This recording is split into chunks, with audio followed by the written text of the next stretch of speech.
Big John, Big John. Okay, happy Monday, everybody. Just took the girl out and washed her. She was filthy. I really haven't said much about this on my channel, but this is my new truck. My first brand new automobile ever.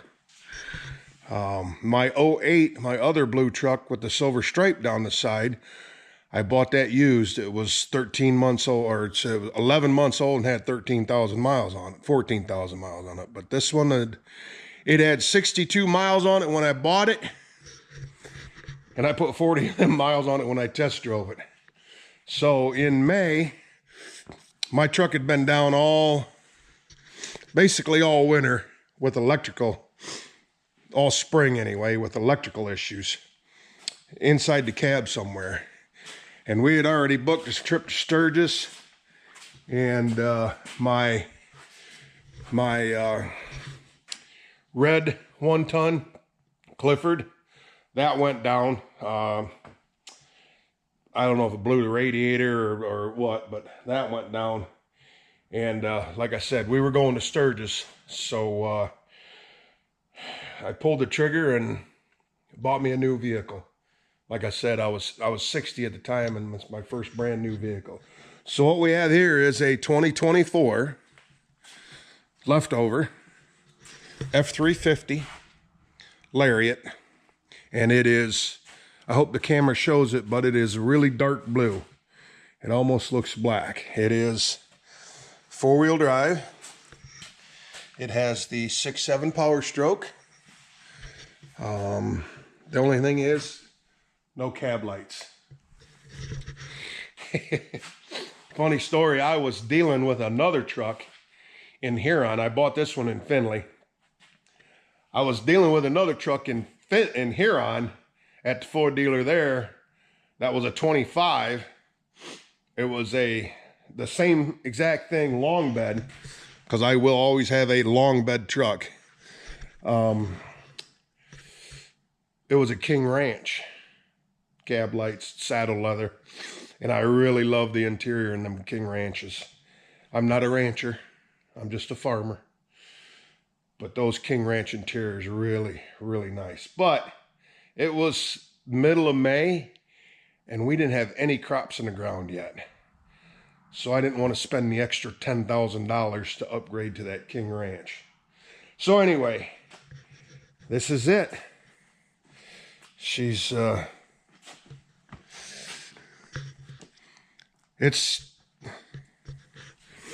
this truck is a whole lot smarter than I am. I tell you what. It's got the running boards. It's dirty. It's dirty. I just pulled it outside and washed the outside of it. Heated and cooled front seats, heated back seats. 6.7 Power Stroke, 10-speed automatic.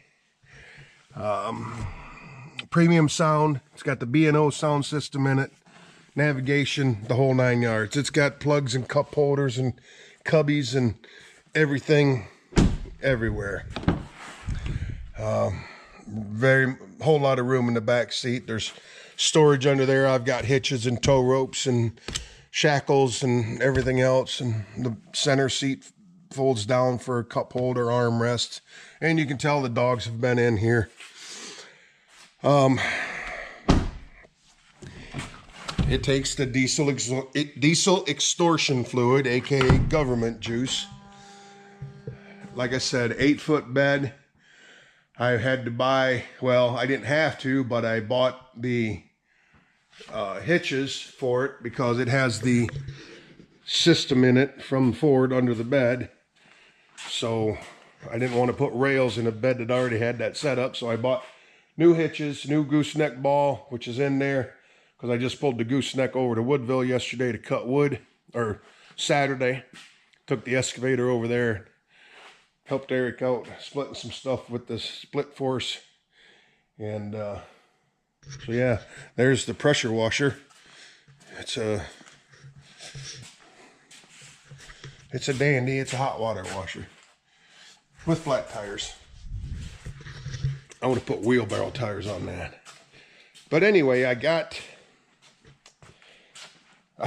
been checking out cab lights, so that's going to happen. But I got a set of WeatherTech mud flaps, and I'm working on getting them put on. Oh yeah, you can put the tailgate down in this truck from inside the cab. There's buttons for that. Folding mirrors, extending mirrors, heated rear window, 20-inch rims. Got the steps on the side of the bed, sliding rear window. Got the step in the tailgate, the old man step as they call it, which I'm 61 years old. I'm an old man. I use it. Steps in the corner, class 5 hitch. So I got the collar that I have to use right now for my old hitches. Thinking about buying one of them switchable, like the drop hitch with the all-in-one deal. So anyway, we're gonna get these mud flaps on. They sent me this protection film, which I'm gonna have to call them, because when I tried to peel it apart to get it, I split the film, it ripped. But anyway, these are no drill mud flaps. So there was 2 little plugs in here, just push pins.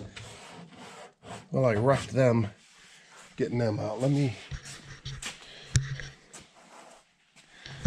get it ready. How is this still dirty? That film is supposed to go on right here where the mud flap's going. So anyway, we've got nuts, bolts, and washers. I read the other man's opinion on how to do it, known as the instructions.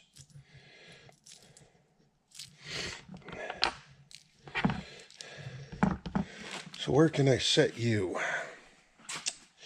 Aluminum body.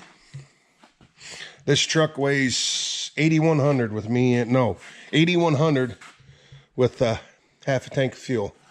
So it's not as heavy as my other truck was. But I can't stick the GoPro to it anywhere because it's non-magnetic. How's that? So the way these work is there's a locking mechanism up here, but you pull these 2 push pins out and the bolts go through there. So I don't need that right now. So let's bolt in a black washer.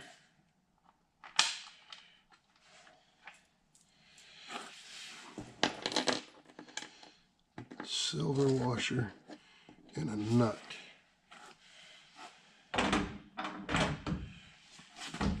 Ooh, I don't know how you're supposed to get man hands in there to do that.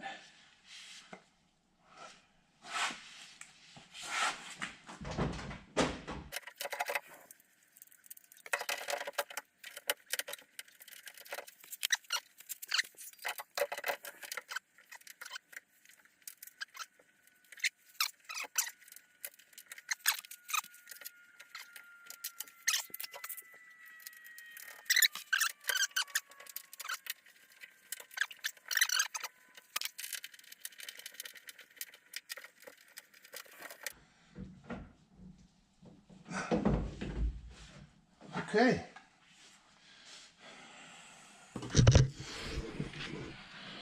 Voila. 1 mud flap. Oh.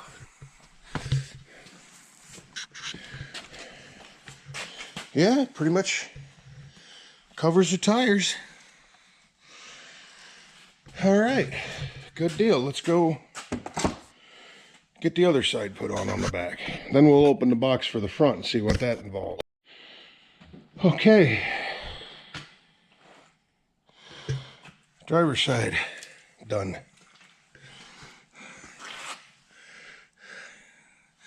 Well, I say I didn't do a very good job of scrubbing, missed a spot there. Oh well. But yeah, isn't that a pretty blue? Anyway, rears are done. Now we'll open the box for the front and see what kind of trouble that's going to be. Sure, we'll have to start it up and turn the wheels. We'll see. Okay, yeah, I got my cheaters on. Look at these little bitty screws. I don't even know what size socket. I ended up getting my 1/4 inch drive out. It's 7/32, but they go in there, and you reuse them on this side, so didn't have to mess with taking out any of them plastic pins.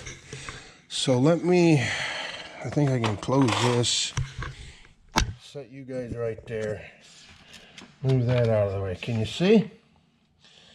So this one, you put it in there, you make sure that's where it needs to be, and then you reinstall these screws.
She's not camming over there.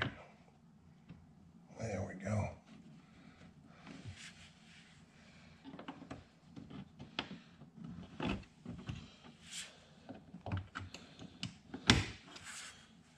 There we go.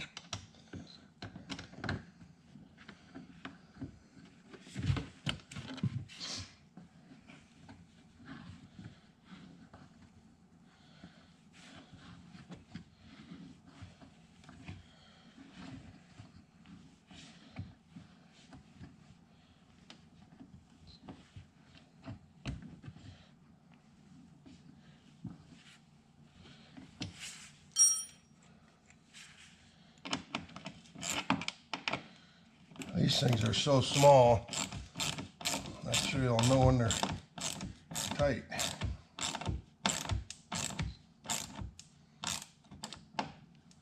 I would say that's probably about it.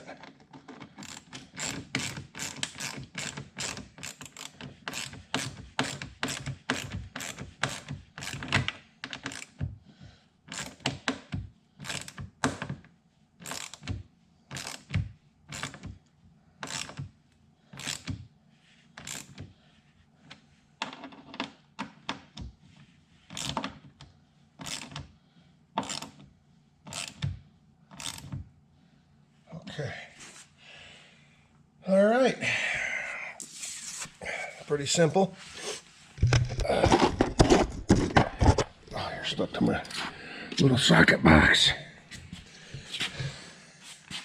There we go. That will keep a lot of stuff off. And one of the main things is it'll keep stuff off of that motor and mechanism up under there for them motorized steps. Boy, I did a crappy job of washing it. Well, I used a brush instead of a wash mitt. But I got most of the salt off of there. All right. Well, we'll start the truck up, move the other side, turn the wheels, and get that one done. Here, let me Let me get a light quick. I'll show you how this upper works. See, this is the part that goes against the fender, and this thing twists, and that rubber dipped stuff clamps the fender lip, and then you tighten this screw up and it pulls it in tight. It starts out like that. When you start to twist it, it goes around there, clamps that fender lip, and then draws in tight, and then your other two screws go back in there. Okay, clear as mud. Flap. See what I did there?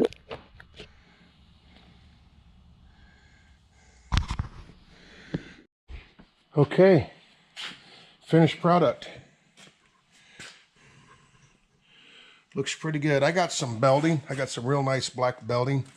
Maybe I'll extend them down a little bit. Maybe 6-8 inches more.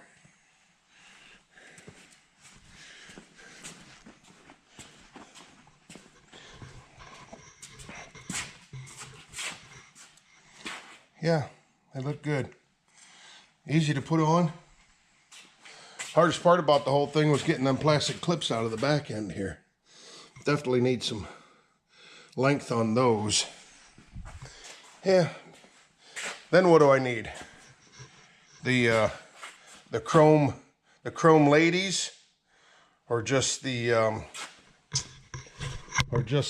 stainless bottoms, like you see on a big rig.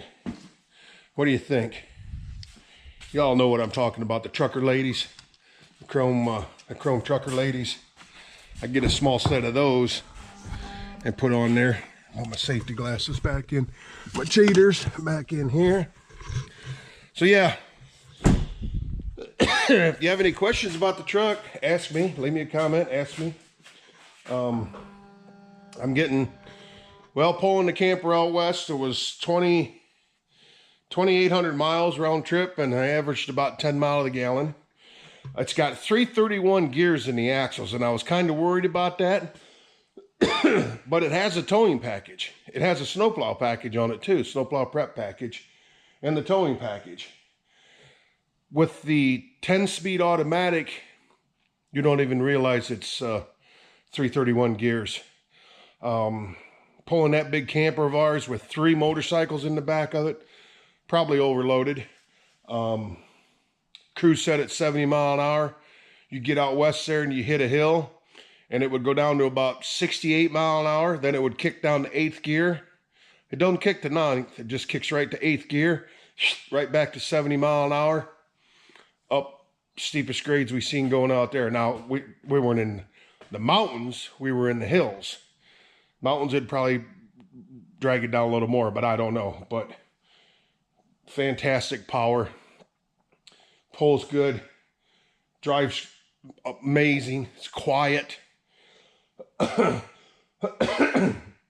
When you fill the DEF tank up, it's good for 10,000 miles, normal driving. Give or take, you know, your fuel mileage estimate, that's what it is. Towing the camper out there, it was probably 800 miles. Yeah, probably 800 miles on a tank of DEF. So yeah, I had to stop and get DEF a few times. But yeah, leave me a comment. Any questions about the truck?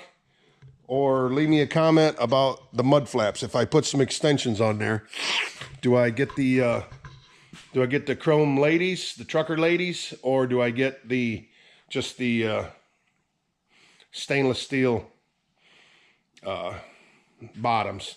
I can get them at work. I can make them at work. Yeah. Anyway, she's got 16,000 miles on it now, almost 17,000 miles. So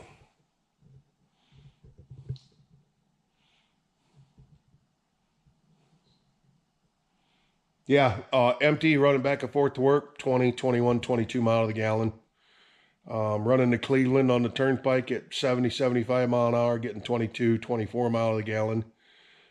With them low gears, she'll she'll motor right along and not turning hardly any RPM, 1400, 1300. And you can be running 70 mile an hour. So it's got the adaptive cruise control. That's kind of weird. It takes a little getting used to. It's got the sensors in the front. You set your cruise at 60, and somebody in front of you, as long as they're doing 60, it's fine. But if they slow down, and it's adjustable, your car length that you want to stay in. I got it set at the highest, which is 4 car lengths. But if they slow down, then this truck will slow down. And it does it so gradually that you don't even notice it really. You'll be driving along and you look down and you're doing 55 when you want to be doing 60. It's like, huh. So traffic's clear, or if you're in a 4 lane, you get in the other lane, right back up to whatever you got the cruise set at. If you're following somebody and they stop or go through a town, like going through Woodville or something like that, they slow down to 35, the truck slows down to 35. My foot is hovering over the brake when I'm playing around with this. And if they come to a stop, this truck will actually come to a stop behind them without you touching anything.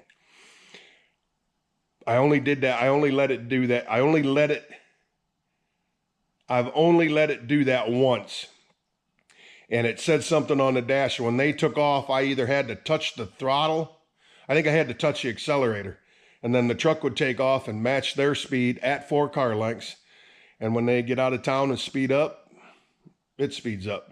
If they're doing 65 and you got to cruise at 60, well, it'll go get to 60 and let them go. It's really kind of crazy. It's got 10 cameras on it. It's got a camera on the headlight, on the symbol right there. That little square, I don't know if you can see it, but that's a washer. When you hit your windshield washer, this pops out and squirts on the camera. It's got a camera up there by the rear view mirror, 1 or 2 there. It's got a camera under the mirror on both sides right there. It's got lights under the mirrors. It's got a camera up there, 2 more sensors up there for something. Then it's got a camera on the tailgate right there. 2 of them actually. You can look right down to the hitch ball, or you can get a broad. It's got the backup assistance where it's got a 180-degree view if you're backing out. I don't know if these sensors have something to do with it. I think these might just be your blind spot. But when you're backing up, you can see almost 180 degrees, and it can sense a vehicle coming from one way or the other, and it'll actually apply the brakes. I've got that shut off because if I'm backing up to a trailer or something like that, it has a fit. Last summer, backing into the lane over to Woodville to check the rain gauge in the tall grass, it was locking up, stopping me. I had to power brake it to get it to back up. So I shut that function off, but rear braking assist I shut off. But yeah, it's nice. It comes with a heck of a payment too, though. That's the problem. They don't give them away. Anyway, I'm going to run up to the fire department for a while. It's Monday night. And we will see you later. Thanks for watching.